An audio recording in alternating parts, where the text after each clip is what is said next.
বন্ধুরা, তোমরা আগের ব্লগে দেখেছিলে আমরা আমার হিরোইনে চেপে গিয়েছিলাম নায়কালী মন্দিরে। আর নায়কালী মন্দির যাব, শঙ্করপুর যাব না, এটা কখনো হতেই পারে না। তাই আর দেরি না করে চটপট বেরিয়ে পড়লাম শঙ্করপুরের উদ্দেশ্যে। তো এট ফার্স্ট আমরা নায়কালী ব্রিজের ওপর থেকেই বেরিয়ে যাচ্ছি শঙ্করপুরের উদ্দেশ্যে। তো এই মুহূর্তে আমরা পৌঁছে গেলাম শঙ্করপুরে। আর শঙ্করপুরে পৌঁছে আমার হিরোইনটাকে পার্কিং করে এখন আমরা যাব ঠিক সমুদ্রের কাছে।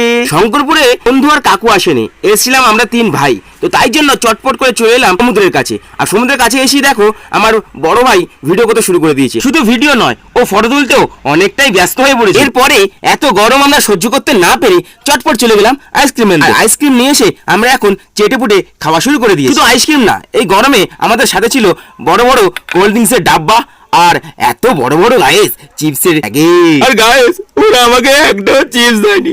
তো চলো, এখন সূর্য যাচ্ছে অস্ত আর আমরা বেশি দেরি না করে এখন যাব বাড়ি। তো চলো, দেখা হচ্ছে নেক্সট কোনো ভিডিওতে, নেক্সট কোনো ব্লগে।